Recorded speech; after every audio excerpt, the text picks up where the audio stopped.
ಓಂ ಶ್ರೀ ಗುರುಭ್ಯೋ ನಮಃ. ವೇದಾಂತ ಕೇಸರಿ ಶ್ರೀ ಮಲ್ಲಿಕಾರ್ಜುನ ಮಹಾಸ್ವಾಮೀಜಿಗಳಲ್ಲಿ ಅನಂತ ಕೋಟಿ ಸಾಷ್ಟಾಂಗ ನಮಸ್ಕಾರವನ್ನು ಸಲ್ಲಿಸಿ, ನಿರಾಭಾರಿ ಶ್ರೀ ಸಿದ್ದೇಶ್ವರ ಅಪ್ಪಾರ ಅನಂತ ಚರಣಗಳಲ್ಲಿ ಅನಂತ ಕೋಟಿ ಸಾಷ್ಟಾಂಗ ನಮಸ್ಕಾರವನ್ನು ಸಲ್ಲಿಸಿ, ಜ್ಞಾನಯೋಗಾಶ್ರಮದ ಅಧ್ಯಕ್ಷರಾದಂಥ ಮಾತೃದಯಿ ಪರಮಪೂಜ್ಯ ಬಸವಲಿಂಗ ಮಹಾಸ್ವಾಮೀಜಿಯವರ ಅಡಿದಾವರುಗಳಲ್ಲಿ ಶ್ರೀಚರಣಗಳಲ್ಲಿ ನಮನಗಳನ್ನು ಸಲ್ಲಿಸಿ, ಇಲ್ಲಿ ಸೇರ್ತಕ್ಕಂಥ ಎಲ್ಲ ಪರಮಪೂಜ್ಯರ ಶ್ರೀಚರಣಗಳಲ್ಲಿ ಶರಣಾರ್ಥಿಗಳನ್ನು ಸಲ್ಲಿಸಿ, ಇಲ್ಲಿ ಸೇರ್ತಕ್ಕಂಥ ಎಲ್ಲ ಮಾತೆಯರೇ, ಶರಣ ಬಂಧುಗಳೇ, ಎಲ್ಲರಿಗೂ ಶರಣಾರ್ಥಿಗಳು.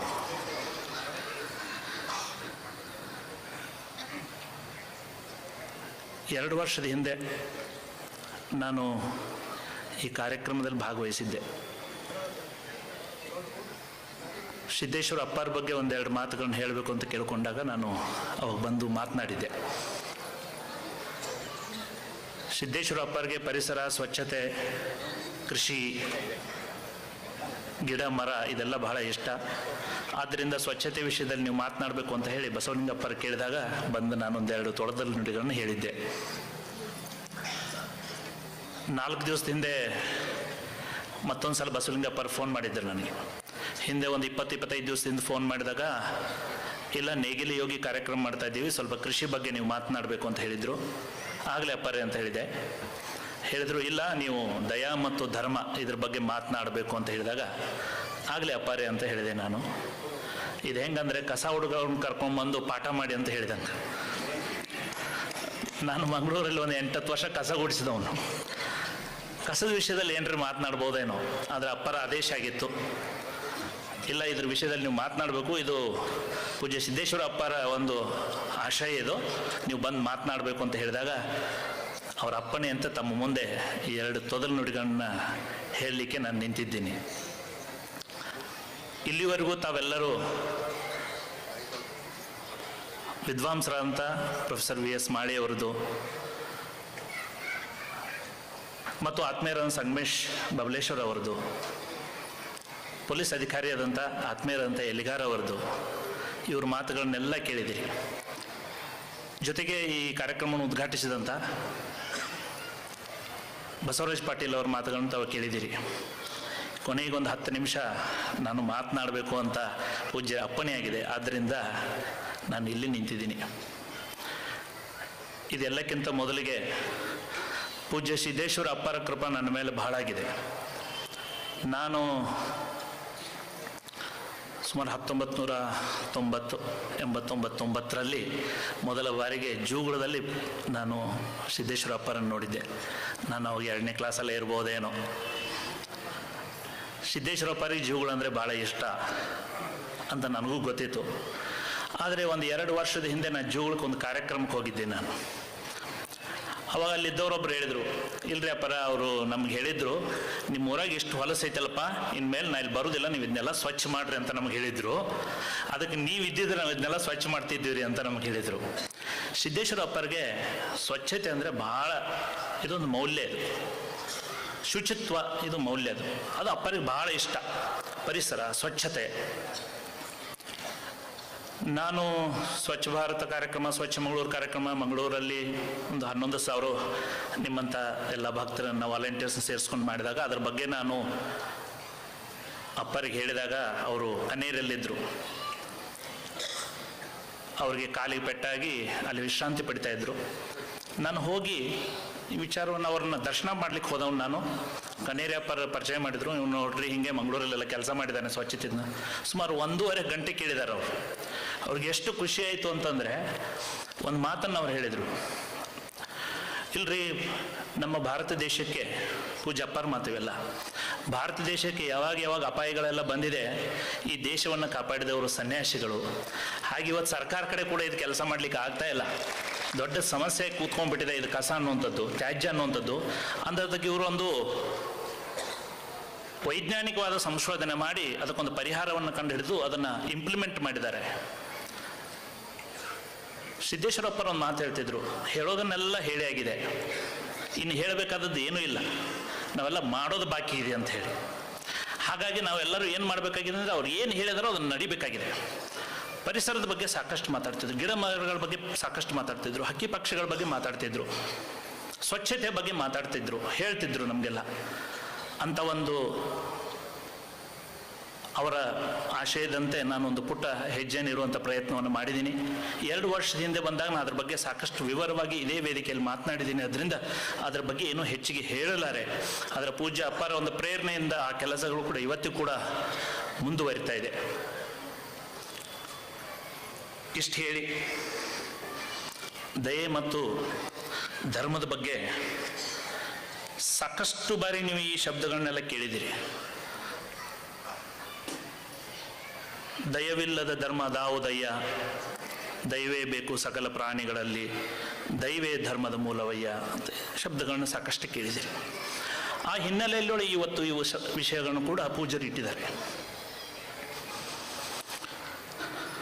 ಅತ್ಯಂತ ಕ್ಲಿಷ್ಟವಾದಂಥ ಈ ಸಂದರ್ಭದಲ್ಲಿ ಧರ್ಮವನ್ನು ವ್ಯಾಖ್ಯಾನಿಸೋದು ಅಷ್ಟು ಸುಲಭದ ಮಾತಲ್ಲ. VS ಮಾಳಿಯವರು ಅದನ್ನು ಹೇಳಿದರು. ತುಂಬ ಸೂಕ್ಷ್ಮವಾದಂಥ ಶಬ್ದ, ತುಂಬ ವಿಸ್ತಾರವಾದಂಥ ಶಬ್ದ. ಅರ್ಥೈಸ್ತಾ ಹೋದರೆ ಅದನ್ನು ಹಾಗೆ ಅರ್ಥೈಸ್ತಾನೆ ಹೋಗ್ಬೋದು. ನಾನು ಸಾಕಷ್ಟು ಬಾರಿ ಬಹಳಷ್ಟು ಈಗ ಅದ್ರ ಬಗ್ಗೆ ಚರ್ಚೆಗಳು ನಡೀತಾ ಇದೆ.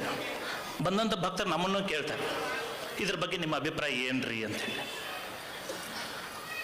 ಹೀಗಾಗಿ ನಾವು ಕೂಡ ಇದ್ರ ಬಗ್ಗೆ ಒಂದಷ್ಟು ನಮಗೆ ಚಿಂತನೆಯನ್ನು ಮಾಡ್ತಾ ಇರ್ತೀವಿ. ಹೀಗಾಗಿ ದಯೆಕ್ಕಿಂತ ಮೊದಲು ಧರ್ಮ ಅಂದರೆ ಏನು ಅಂತ ನಾವು ತಿಳ್ಕೊಳ್ಬೇಕಾಗಿದೆ. ಇಲ್ಲಿ ವ್ಯಕ್ತ ಮಾಡುವಂಥ ಭಾವನೆಗಳೆಲ್ಲ ಇವು ನನ್ನ ವೈಯಕ್ತಿಕ ಭಾವನೆಗಳಾದ್ದರಿಂದ ತಪ್ಪಾಗಿರ್ಲಿಕ್ಕೂ ಸಾಧ್ಯ ಇದೆ. ಆದರೂ ಕೂಡ ಚಿಂತನೆಯ ವಿಷಯದಿಂದ ಈ ವಿಚಾರಗಳನ್ನು ತಮಗೆ ಹೇಳಬೇಕು ಅಂತ ನನಗೆ ಅನ್ನಿಸಿತ್ತು ಈ ಸಬ್ಜೆಕ್ಟ್ ಇಡುವಾಗ. ಈಗೇನು ನಮ್ಮ ಭಾರತ ದೇಶದಲ್ಲಿ ಸಾಕಷ್ಟು ಗೊಂದಲಗಳು ನಡೀತಾ ಇದೆ ಧರ್ಮದ ವಿಷಯದಲ್ಲಿ. ಈ ಧರ್ಮ ಪದದ ಅರ್ಥ ಸರಿಯಾಗಿ ನಾವು ಅರ್ಥ ಮಾಡ್ಕೊಳ್ಳೋದೇ ಇರೋದರಿಂದ ಈ ಗೊಂದಲಗಳು ನಡೀತಾ ಇದೆ ಅಂತ ನನಗನ್ನಿಸ್ತದೆ. ಧರ್ಮ, ಮತ, ಪಂಥ, ವರ್ಣ, ಜಾತಿ ಇದನ್ನು ಅರ್ಥ ಮಾಡ್ಕೊಂಡು ಬಿಟ್ಟರೆ ನಮ್ಗೆ ಯಾವ ಸಮಸ್ಯೆಗಳು ಇರುವುದಿಲ್ಲ. ಆದರೆ ದುರಾದೃಷ್ಟ ಏನು ಅಂದರೆ ಈ ಯಾವ ಪದಗಳ ಅರ್ಥಗಳು ನಮಗೆ ಹೆಚ್ಚಿನವ್ರಿಗೆ ಗೊತ್ತಿಲ್ಲದೆ ಇರೋದರಿಂದ ಒಂದಕ್ಕೊಂದು ನಾವು ಮಿಕ್ಸ್ ಮಾಡಿ ಆ ಶಬ್ದವನ್ನು ಇಲ್ಲಿ, ಈ ಶಬ್ದವನ್ನು ಅಲ್ಲಿ ಉಪಯೋಗಿಸೋದ್ರಿಂದ ಈ ಸಮಸ್ಯೆಗಳು ಉದ್ಭವ ಆಗ್ತಾ ಇದೆ. ಧರ್ಮ ಪದದ ಅರ್ಥ ಏನು ಅಂತಂದ್ರೆ ಸಂಸ್ಕೃತ ಪದ ಅದು. ಧಾರಯತಿ ಇತಿ ಧರ್ಮ, ಯಾವುದು ಧಾರಣೆ ಮಾಡುತ್ತದೋ ಅದು ಧರ್ಮ ಅಂತ. ಏನು ಧಾರಣೆ ಮಾಡುತ್ತೆ ಅಂತ ಅದು ವಿಸ್ತಾರ. ಇದು ಧರ್ಮ ಪದದ ಅರ್ಥ. ಆದರೆ ನಮ್ಮ ದೇಶದಲ್ಲಿ ಹಲವು ಮತಗಳು, ಆ ಮತಗಳಿಗೆಲ್ಲ ಇವತ್ತು ನಾವು ಧರ್ಮ ಅಂತ ಕರಿತಾ ಇದ್ದೀವಿ. ಇಂಗ್ಲಿಷ್ ಅನುವಾದದಿಂದ ಈ ಸಮಸ್ಯೆ ನಮ್ಮ ದೇಶಕ್ಕೆ ಬಂದಿದೆ. ದ್ವೈತ ಮತ, ಅದ್ವೈತ ಮತ, ಬೌದ್ಧ ಮತ, ಜೈನ ಮತ, ಇಸ್ಲಾಂ ಮತ, ಕ್ರೈಸ್ತ ಮತ, ಲಿಂಗಾಯತ ಮತ, ವೀರಶೈವ ಮತ ನಾವು ಹೇಳ್ಬೋದೇನು. ಆದರೆ ಇವನ್ನೆಲ್ಲ ಧರ್ಮ ಅಂದ್ಕೊಂಡ್ಬಿಟ್ಟಿದ್ದೀವಿ ನಾವು. ಇದು ಯಾವುದೂ ಧರ್ಮ ಅಲ್ಲ, ಇವೆಲ್ಲ ಮತಗಳು. ಇವತ್ತಿನ 6ನೇ ಕ್ಲಾಸಿನ ಪಠ್ಯಪುಸ್ತಕ, ನಮ್ಮ ಸ್ಟೇಟ್ ಸಿಲೆಬಸ್ 6ನೇ ಕ್ಲಾಸಿನ ಒಂದು ಪಠ್ಯಪುಸ್ತಕ ಸಮಾಜ ವಿಜ್ಞಾನ ತೆಗೆದು ನೋಡ್ರಿ ನೀವು, ಈ ಪದ ಇದೆ. ಕ್ರೈಸ್ತ ಮತ, ಜೈನ ಮತ, ಬೌದ್ಧ ಮತ, ಇಸ್ಲಾಂ ಮತ, ಇವೆಲ್ಲ ಮತಗಳು. ಈ ಮತಗಳನ್ನು ಧರ್ಮ ಅಂತ ಹೇಳಿದ್ದಕ್ಕೆ ಈ ಸಮಸ್ಯೆ ಆಗಿದೆ. ಮತ್ತು ಇದು ಯಾವುದೋ ಅರ್ಥನೂ ಆಗ್ತಾ ಇಲ್ಲ. ದಯೆ ಮತ್ತು ಧರ್ಮ ಅಂದರೆ ಏನು ಅಂತಲೂ ಅರ್ಥ ಆಗದೆ ಇರೋ ಕಾರಣವೇ ನಾವು ದಯೆಯನ್ನು ತೊಗೊಂಡೋಗಿ ಮತಕ್ಕೆ ಹಚ್ತಾ ಇದ್ದೀವಿ. ಪಂಥ, ನಾ ಧರ್ಮದ ಬಗ್ಗೆ ಹೇಳಿದೆ, ಮತದ ಬಗ್ಗೆ ಹೇಳಿದೆ, ಪಂಥದ ಬಗ್ಗೆ. ಯಾವುದೇ ಮತಗಳಲ್ಲಿ ಒಂದು ಮತ ಬಂತು ಅಂತ ಹೇಳಿದರೆ ಮತ್ತೆ ಅದರೊಳಗೆ 2 ಭಾಗಗಳಾಗ್ತಾನೆ ಬರ್ತದೆ. ಯಾವುದೇ ಮತಗಳನ್ನ ತಗೊಳ್ರಿ ನೀವು, ಹೆಚ್ಚಿನ ಮತಗಳು 2 ಭಾಗ ಆಗಿದ್ದಾವೆ.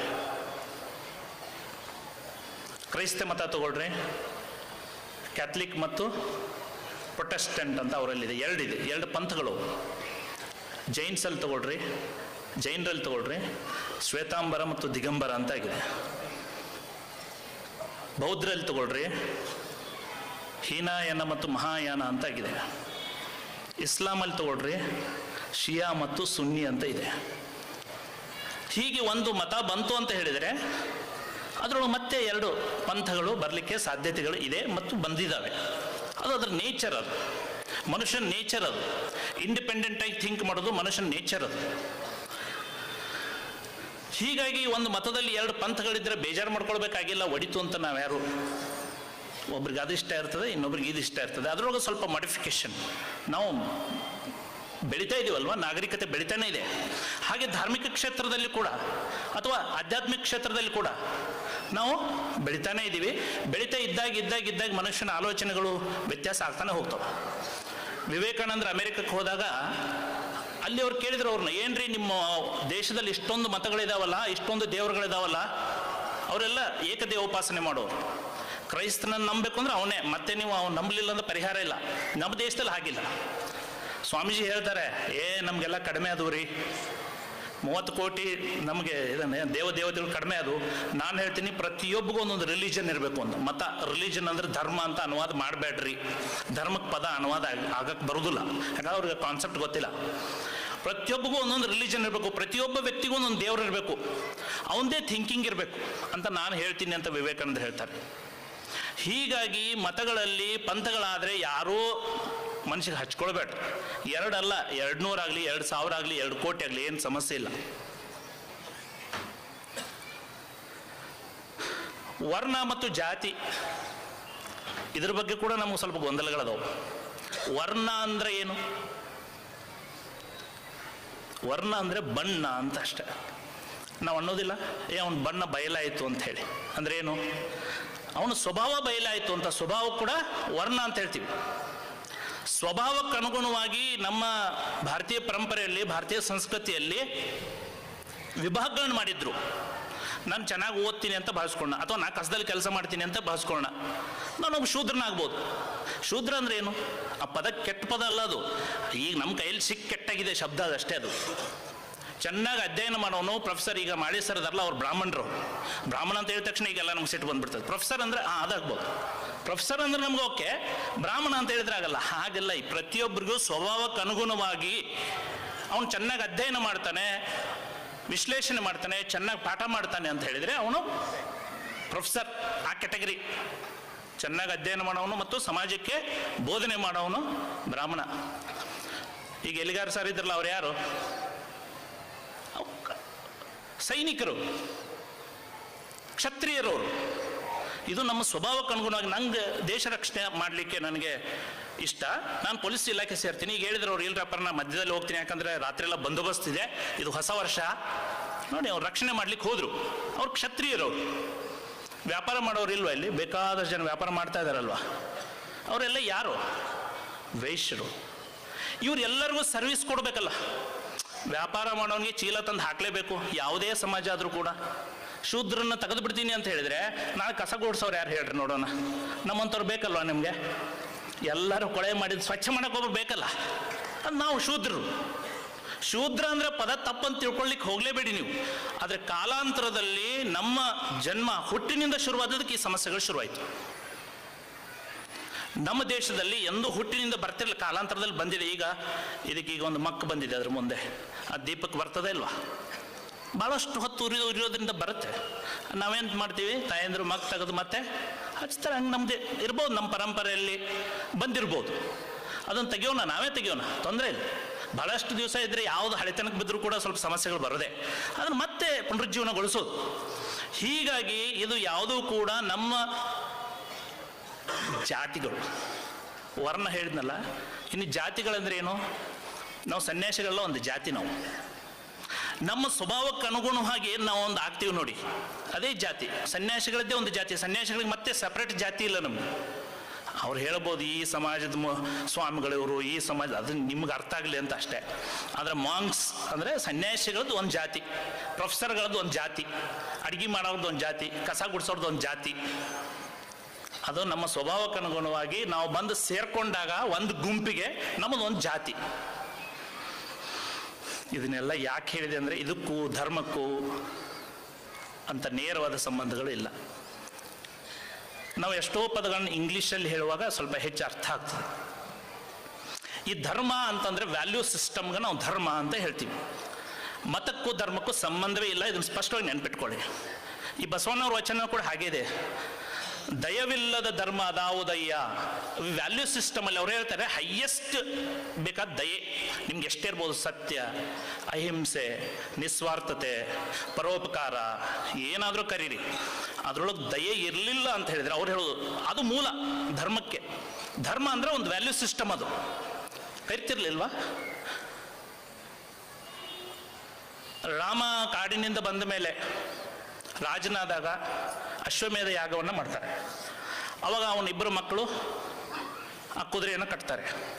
ಕುದುರೆಯನ್ನು ಕಟ್ಟಿದಾಗ ಯಾಕೆ ಕಟ್ತಾರೆ ಅಂತ ಹೇಳಿದ್ರೆ ಅವನನ್ನು ಮುಖಾಮುಖಿ ಆಗಬೇಕು, ಅವನಿಗೊಂದಷ್ಟು ಪ್ರಶ್ನೆಗಳನ್ನು ಕೇಳಬೇಕು. ಅವ್ರಿಗೇನು ಗೊತ್ತಿಲ್ಲ ಮಕ್ಕಳಿಗೇನು ತಂದೆ ಅಂತ ಹೇಳಿ. ರಾಮ ಸೀತೆಗೆ ಅನ್ಯಾಯ ಮಾಡಿದಾನಂತ ಗೊತ್ತು, ಕರೆ ಸೀತೆ ತನ್ನ ತಾಯಿ, ಇವಳೇ ಸೀತೆ, ಮಕ್ಕಳಿಗೇನೂ ಗೊತ್ತಿಲ್ಲ.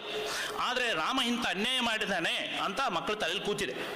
ಗುರುಗಳು ಕತೆ ಹೇಳಿದ್ದಾರೆ, ವಾಲ್ಮೀಕಿ ಮಹರ್ಷಿಗಳು ಕತೆ ಹೇಳಿದ್ದಾರೆ ಇಬ್ಬರು ಮಕ್ಕಳಿಗೆ. ಅದಕ್ಕೆ ಅವರು ಆ ಅಶ್ವಮೇಧ ಕುದುರೆಯನ್ನು ಹಿಡ್ಕೊಂಡ್ರು. ಅವರೆಲ್ಲ ಬಂದರು, ಎಲ್ಲರನ್ನೂ ಮೂರ್ಛೆಗೊಳಿಸಿದ್ರು. ರಾಮನೇ ಬರಬೇಕು ಅಂತ. ರಾಮ ಬಂದಾಗ ಪ್ರಶ್ನೆ ಕೇಳ್ತಾನೆ ಕುಶ. ಏನು ಪ್ರಶ್ನೆ? ನೀ ಸೀತೆಗಿದ್ನೆಲ್ಲ ಮಾಡಿದೆಲ್ಲ, ಇದು ಯಾವ ಧರ್ಮ ಇದು ಅಂತ ಅದ್ರೊಳಗೆ ಬರುತ್ತೆ, ನೀವು ಓದ್ರಿ ವಾಲ್ಮೀಕಿ ರಾಮಾಯಣದಲ್ಲಿ ಆ ಶಬ್ದ ಉಪಯೋಗಿಸಿದ್ದಾರೆ. ಅವಾಗ ರಾಮ ಹೇಳ್ತಾನೆ ಇದು ರಾಜಧರ್ಮ ಅಂತೆ. ಇದು ಯಾವ ಧರ್ಮ? ರಾಜಧರ್ಮ. ಅಂದ್ರೆ ಏನು? ರಾಜ ಪಾಲಿಸಬೇಕಾದಷ್ಟು ನಿಯಮಗಳಿದೆ, ವ್ಯಾಲ್ಯೂ ಸಿಸ್ಟಮ್. ಅವನಿಗೆ ನಿಯಮಗಳಿದೆ, ಅವನಿಗೆ ಮೌಲ್ಯಗಳಿದೆ. ಒಬ್ಬ ರಾಜ ಇದ್ದಾಗ ಗೃಹಸ್ಥ ಇರ್ಲಿಕ್ಕಾಗಲ್ಲ, ಗೃಹಸ್ಥ ಇದ್ದಾಗ ಬ್ರಹ್ಮಚಾರಿ ಇರ್ಲಿಕ್ಕಾಗಲ್ಲ, ಬ್ರಹ್ಮಚಾರಿ ಇರುವಾಗ ಸ್ವಾಮಿಗಳು ಇರ್ಲಿಕ್ಕಾಗಲ್ಲ. ಇದಕ್ಕೆಲ್ಲ ವ್ಯಾಲ್ಯೂ ಸಿಸ್ಟಮ್. ಗೃಹಸ್ಥ ಧರ್ಮ ಈಗ ಕೇಳಿದಿರಲ್ಲ ಇದು ಪದ, ಇದಕ್ಕೂ ಮತ್ತಕ್ಕೂ ಏನು ಸಂಬಂಧ ಇದೆ? ಗೃಹಸ್ಥ ಧರ್ಮ ಅಂತಾನೆ ಇದೆ, ಮಾತೃ ಧರ್ಮ ಅಂತಾನೆ ಇದೆ. ಈಗ ನಿಮ್ಮ ಮಗ ಏನಾದರೂ ಹೇಳಿದ್ರಲ್ಲ, ಅವರು ಏನು ಬೇಕಾದ್ರೆ ತಪ್ಪು ಮಾಡಲಿ ಮಗ, ಅದು ತಾಯಿ ಸ್ವೀಕಾರ ಮಾಡೇ ಮಾಡ್ತಾಳೆ, ಅದು ತಾಯಿ ಧರ್ಮ ಅದು.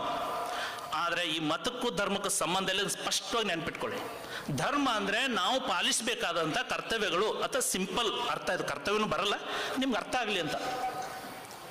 ಪ್ರತಿಯೊಂದು ನಮ್ಮ ಸಂಸ್ಕೃತಿಯಲ್ಲಿ, ನಾನು ಇದು ಹಿಂದೂ ಅಂತ ಕರೆಯಲ್ಲ, ಇದು ತಪ್ಪು ಪದ, ಇದನ್ನೆಲ್ಲ ಉಪಯೋಗಿಸಲ್ಲ ನಾನು.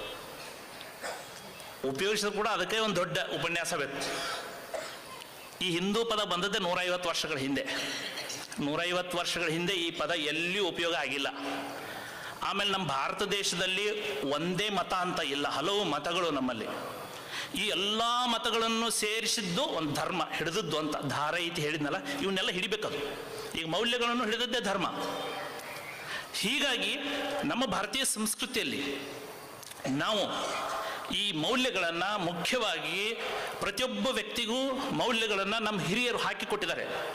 ಒಬ್ಬ ವಿದ್ಯಾರ್ಥಿಯಾಗಿ ಏನು ಮಾಡಬೇಕು, ಗೃಹಸ್ಥನಾಗಿ ಏನು ಮಾಡಬೇಕು, ತಂದೆಗೆ ಏನು ಮಾಡಬೇಕು, ತಾಯಿಯಾಗಿ ಏನು ಮಾಡಬೇಕು, ಶಿಕ್ಷಕನಾಗಿ ಏನು ಮಾಡಬೇಕು, ಸನ್ಯಾಸಿಗಳಾಗಿ ಏನು ಮಾಡಬೇಕು, ಎಲ್ಲರಿಗೂ ಡಿಫೈನ್ ಮಾಡಿದ್ದಾರೆ ಕರ್ತವ್ಯಗಳನ್ನು. ಹೀಗೆ ಮಾಡ್ರಿ ಅಂತ. ಅದೇ ಧರ್ಮ ಅಂದರೆ ನಮ್ಮ ಧರ್ಮಗಳು. ಈ ವ್ಯಾಲ್ಯೂ ಸಿಸ್ಟಮಲ್ಲಿ ದಯೆ ಅನ್ನುವಂಥದ್ದು ಬಹಳ ದೊಡ್ಡದು, ಮೂಲ ಅಂತ ಬಸವಣ್ಣವ್ರು ಹೇಳ್ತಾರೆ.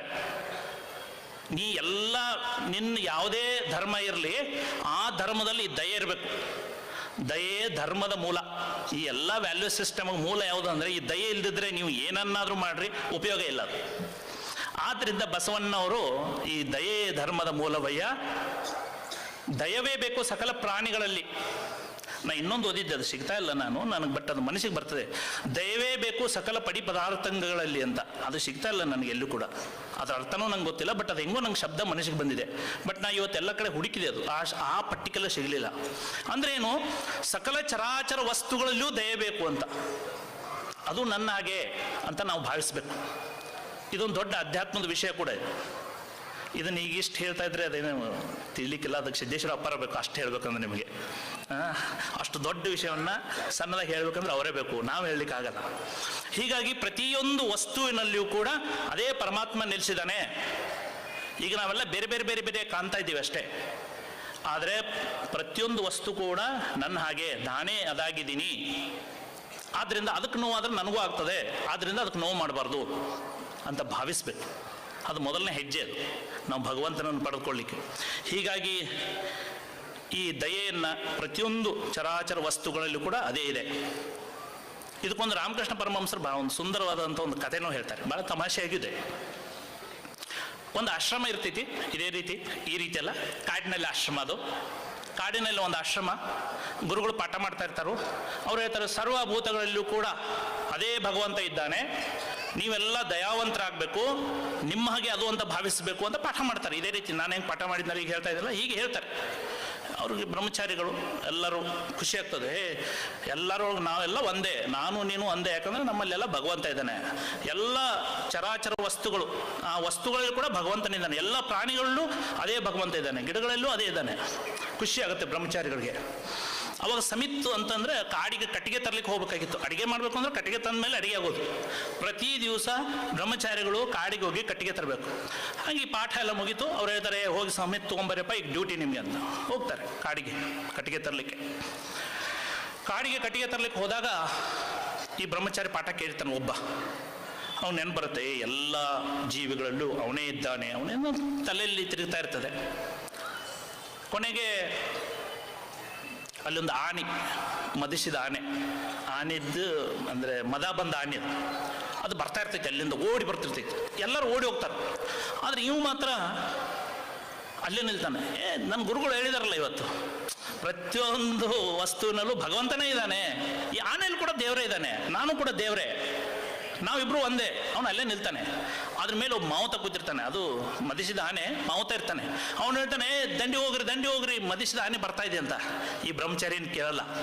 ಅವನು ಹೇಳ್ತಾನೆ, ನಾನು ಅವನು ಒಂದೇ ಅಂತ ಜಪ ಮಾಡ್ತಾ ಇರ್ತಾನೆ. ಆ ಆನೆ ಬರ್ತೈತಿ, ಸೊಂಡಿಲಿಂದ ಹಿಡ್ಕೊಂಡು ಇವನು ಬ್ರಹ್ಮಚಾರಿನ ಎತ್ತಿ ಆ ಕಡೆ ಒಗಿತೈತಿ. ಎತ್ತಿ ಒಗಿತೈತಿ, ಇವನು ಬೇಸದ್ದು ಹೋಗಿ ಬೀಳ್ತಾನೆ, ಅನ್ಕಾನ್ಷಿಯಸ್ ಆಗಿಬಿಡ್ತಾನೆ. ನಾವು ಅನ್ಕಾನ್ಷಿಯಸ್ ಆದಮೇಲೆ ಆನೆ ಹೋಗ್ತೈತಿ. ಈ ಉಳಿದವರೆಲ್ಲ ಬರ್ತಾರೆ, ಏನಾಗೈತಿ ನೋಡಾಕ, ಇವನು ಒಗದೈತಿ, ಇವ್ ಅನ್ಕಾನ್ಷಿಯಸ್ ಆಗಿದೆ. ಎಲ್ಲರೂ ಹೊತ್ಕೊಂಡು ಆಶ್ರಮಕ್ಕೆ ಬರ್ತಾರೆ. ಆಶ್ರಮಕ್ಕೆ ಬರ್ತಾರೋ ಗುರುಗಳಿಗೆ ಹೇಳ್ತಾರೆ, ಹಿಂಗ್ರಿ ಗುರುಗಳು, ಇವತ್ತು ನೀವು ಪಾಠ ಮಾಡಿದ್ರಿ, ಇವ್ ಹೋಗಿ ಅಲ್ಲಿ ಆನೆ ಮುಂದೆ ನಿಂತಿದ, ಆನೆ ಅವ್ನು ಬಿಸಾಡೈತಿ ಅಂತ. ಅದಕ್ಕೆ ಅವನಿಗೆ ಸ್ವಲ್ಪ ನೀರೆಲ್ಲ ಚಿಮುಕಿಸಿದ ಮೇಲೆ ಅವ್ನಿಗೆ ಪ್ರಜ್ಞೆ ಬರ್ತೈತಿ. ಪ್ರಜ್ಞೆ ಬಂದು ಅವ್ನು ಕೇಳ್ತಾರೆ, ಏನಪ್ಪ ನೀನು ಅಲ್ಲಿ ಆನೆ ಬರ್ತಾ ಇತ್ತು, ನೀನು ಹೋಗ್ಲಿಕ್ಕೆ ಬರಲ್ವ ಎಲ್ಲರೂ ಹಾಗೆ ಅಂತ. ಅಲ್ಲ ಗುರುಗಳು, ಇವತ್ತು ನೀವು ಪಾಠ ಮಾಡಿದ್ದೀರಲ್ಲ ನಮಗೆ, ಎಲ್ಲ ಜೀವಿಗಳು ಅದೇ ಭಗವಂತ ಇದ್ದಾನೆ, ಅದಕ್ಕೆ ದಯೆ ಇರಬೇಕು ಅಂತ, ಅದಕ್ಕೆ ನಿಂತೆ ಅಂತ. ಅದಕ್ಕೆ ಅವ್ರು ಹೇಳ್ತಾರೆ, ಅಲ್ಲಿ ಮೇಲೆ ಕುಂತಂತ ಒಬ್ಬ ಭಗವಂತ ಇದ್ದಲ್ಲ, ಅವ್ನು ಹೋಗು ಅಂತ ಹೇಳಿದ್ರೆ ಅವ್ನು ಮಾತೇ ಕೇಳಲಿಲ್ಲ ಅಂತ ಹೇಳಿ. ಸೊ ಹಾಗಾಗಿ ನಾವು ರಾಮಕೃಷ್ಣ ಪರಮಹಂಸ ಇನ್ನೊಂದು ಹೇಳ್ತಾರೆ, ಎಲ್ಲ ಜೀವಿಗಳಲ್ಲೂ ಭಗವಂತ ಇದ್ದಾನೆ, ಹುಲಿಯಲ್ಲೂ ಭಗವಂತ ಇದ್ದಾನೆ, ವ್ಯಾಘ್ರ ಭಗವಂತ ಅಂತ ಕೀರ್ತಿದ್ರು ಅವರು. ಆ ವ್ಯಾಘ್ರ ಭಗವಂತ ಇದ್ದಾನೆ ಅಂತ ಹೇಳಿ ಅಪ್ಪಿಕೊಳ್ಳಿಕ್ಕೆ ಹೋಗ್ಬಾರ್ದು, ದೂರದಿಂದ ನಮಸ್ಕಾರ ಮಾಡಬೇಕು ಅಂತ ಹೇಳ್ತಿದ್ರು ಅವರು. ಹಾಗಾಗಿ ಎಲ್ಲ ಸರ್ವಭೂತಗಳಲ್ಲೂ ಅದೇ ಭಗವಂತ ಇದ್ರೂ ಕೂಡ ಅವನು ಗುರುತಿಸುವಿಕೆ, ಈಗ ಒಬ್ಬ ಯಾರೋ ಕಳ್ಳ ಇರ್ತಾನೆ, ಅವನು ಬಾ ನೀನು ಭಗವಂತ ಅಂತ ಹೇಳಿ ಮನೆಗೆ ಕರೆದ್ರೆ ಏನಾಗ್ಬೋದು, ಇವತ್ತು ನಾ ಉಪನ್ಯಾಸ ಮಾಡಿದ್ದೀನಿ ಅಂತ ಹೇಳಿ ಅವ್ರನ್ನೆಲ್ಲ ಸ್ವಲ್ಪ ದೂರದಿಂದ ನಮಸ್ಕಾರ, ಆದರೂ ಭಗವಂತ ಇದ್ದಾನೆ, ಅವ್ನು ಸ್ವಲ್ಪ ದೂರ ಇರಲಿ, ನಮ್ಮ ಮನೆಗೆ ಬರೋದು ಬೇಡ ಕಳ್ತನ ಮಾಡಲಿಕ್ಕೆ ಅಂತ. ಹಾಗಾಗಿ ಈ ದಯೆಯನ್ನು ಅರ್ಥ ಮಾಡ್ಕೊಳ್ಳುವಾಗ ಸ್ವಲ್ಪ ವಿವೇಚನೆಯನ್ನು ಇಟ್ಕೊಳ್ಬೇಕು ಅಂತ ಹೇಳಿ ನನಗನ್ನಿಸ್ತದೆ. ಹೀಗಾಗಿ 10 ನಿಮಿಷ ಕೊಟ್ಟಿದ್ದಾರೆ, ಸ್ವಲ್ಪ ಜಾಸ್ತಿ ಮಾತಾಡಿದೆ ನಾನು. ಸ್ವಚ್ಛತೆ ಬಗ್ಗೆ ಮಾತಾಡಲಿಲ್ಲ ಅಂದರೆ ನನಗೆ ಸಮಾಧಾನ ಆಗೋದಿಲ್ಲ. ಕೃಷಿ ಬಗ್ಗೆ ಮಾತಾಡಲಿಲ್ಲ, ಪರಿಸರದ ಬಗ್ಗೆ ಮಾತಾಡಲಿಲ್ಲ ಅಂತ ಹೇಳಿದರೆ ನನಗೆ ಖುಷಿ ಆಗೋದಿಲ್ಲ, ನನ್ನ ಮಾತೇ ಮುಗಿಯೋದಿಲ್ಲ. ಸ್ವಚ್ಛತೆ ನಮ್ಮ ಜೀವನದ ಒಂದು ಅವಿಭಾಜ್ಯ ಅಂಗ ಆಗಬೇಕು.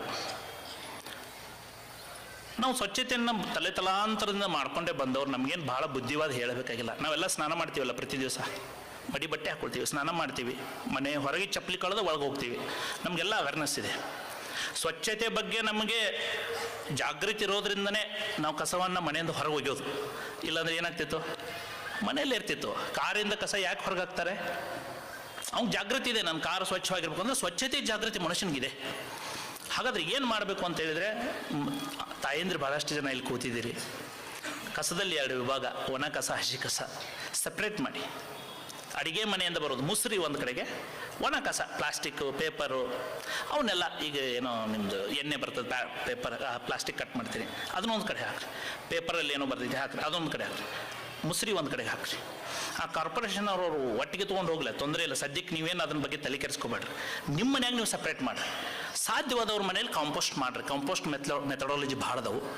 ನಮ್ಮ ಭಾರತ ಈ ಕಸದಿಂದಾಗಿ ಭಾಳ ದೊಡ್ಡ ತೊಂದರೆಯನ್ನು ಅನುಭವಿಸ್ತಾ ಇದೆ. ನಿಮ್ಗೆ ಯಾರಿಗೂ ಅಷ್ಟು ಗೊತ್ತಾಗ್ತಾ ಇಲ್ಲ ಅದು. ಆದ್ದರಿಂದ ಭಾರತ ಸರ್ಕಾರ ಇರ್ಬೋದು ಅಥವಾ ಬೇರೆ ಬೇರೆ ರಾಷ್ಟ್ರಗಳಿರ್ಬೋದು ಇದ್ರ ಬಗ್ಗೆ ಭಾಳ ಚಿಂತನೆಗಳನ್ನ ಮಾಡ್ತಾ ಇದ್ದಾವೆ. ನಾನು ಒಂದು 2-3 ತಿಂಗಳಿಂದ ದುಬೈ ಕೂಡ ಹೋಗಿದ್ದೇನೆ. ಡೆವಲಪ್ಡ್ ಕಂಟ್ರಿ, ಎಲ್ಲರೂ ಹೇಳ್ತಾರೆ ದುಬೈ ಅಷ್ಟು ಚೆನ್ನಾಗಿದೆ, ಅಲ್ಲಿ ಕೂಡ ಏನೂ ನಡೀತಾ ಇಲ್ಲ. ಅಲ್ಲಿ ಏನು ಮಾಡ್ತಾರೆ, ಕಸ ಮಾತ್ರ ಕರೆಕ್ಟ್ ಕಲೆಕ್ಟ್ ಮಾಡ್ಕೊಂಡು ಹೋಗಿ ಒಂದು ಕಡೆಗೆ ಹೋಗಿ 1,000 ಎಕರೆದಲ್ಲಿ ಡಂಪ್ ಮಾಡ್ತಾರೆ ಅವ್ರು ದಿವಸಕ್ಕೆ 11,000 ಟನ್ ಉತ್ಪತ್ತಿ ಮಾಡ್ತಿದ್ರು ದುಬೈ ನಗರ. ಏನೂ ಮಾಡಲ್ಲ, ತೊಗೊಳೋಗೋದು 1,000 ಎಕರೆ ಐತೆ ಇರೋದ ಡಂಪ್ ಮಾಡೋದು, ಅವ್ರಿಗೂ ಏನು ಮಾಡಬೇಕು ಗೊತ್ತಿಲ್ಲ. ಹೀಗಾಗಿ ಈಗ ಅದು ಬೆಳೆಯುವಂಥ ಒಂದು ಕ್ಷೇತ್ರ ಅದು. ಅದರಿಂದ ನಮ್ಗೆ ಆರೋಗ್ಯದ ಮೇಲೆ, ಪರಿಸರದ ಮೇಲೆ ತುಂಬ ಸಮಸ್ಯೆಗಳು ಉದ್ಭವ ಆಗ್ತಾ ಇದೆ. ಆದ್ದರಿಂದ ಮೊದಲನೇ ಹೆಜ್ಜೆಯಾಗಿ ಸಾಧ್ಯವಾದವರು ತಾಯಂದಿರು ಕಂಪೋಸ್ಟ್ ಮಾಡಿರಿ. ಕಂಪೋಸ್ಟ್ ಪಾಟ್ಗಳು ಬಂದಿದೆ, ಬೇರೆ ಬೇರೆ ಬಂದಿದೆ. ಈ ಮಡಿಕೆಯಲ್ಲಿ ಹ್ಯಾಕ್ ಮಾಡ್ತಾರೋ, ಅಥವಾ ನೀವು ಅಲ್ಲೇ ತೆಗೆದು ನಿಮ್ಮ ಮನೆಯಾಗ ಹಿತ್ತಲಿದ್ರೆ ಅಲ್ಲಿ ಮಾಡಿರಿ, ಬಾಲ್ಕನಿ ಗಾರ್ಡನಿಂಗ್ ಮಾಡಿರಿ, ಅಥವಾ ತರಕಾರಿಗಳನ್ನು ಬೆಳೆಸಿರಿ, ಅಲ್ಲಿ ಉಪಯೋಗ ಮಾಡಿರಿ. ಒಣ ಕಸವನ್ನು ಕಾರ್ಪೊರೇಷನ್ ಕೊಡ್ರಿ. ಇದೊಂದು ಸ್ವಚ್ಛತೆ ವಿಷಯದಲ್ಲಿ ನನ್ನ ಇದನ್ನು ಗಿಡ ಪ್ರತಿಯೊಬ್ಬರು ನೆಡಬೇಕು. ಸಿದ್ದೇಶ್ವರಪ್ಪರ ಗಿಡ ನೆಡೋದು ಅಂತ ಹೇಳಿದರೆ ಬಹಳ ಇಷ್ಟ. ನಾನು ಮಂಗಳೂರಲ್ಲಿ ಮಿಯಾವಾಕಿ ಅರಣ್ಯ ಇದ್ರ ಬಗ್ಗೆ ಲಾಸ್ಟ್ ಟೈಮ್ ನಾನು ಹೇಳಿದ್ದೆ. ಕಡಿಮೆ ಜಾಗದಲ್ಲಿ ಹೆಚ್ಚು ಮರಗಳನ್ನ ಬೆಳೆಸುವಂಥ ಒಂದು ಪದ್ಧತಿ. ಇಲ್ಲಿ ಬಹಳಷ್ಟು ಜನ ಭಕ್ತರೆಲ್ಲ ಕುಳಿತಿದ್ದೀರಿ.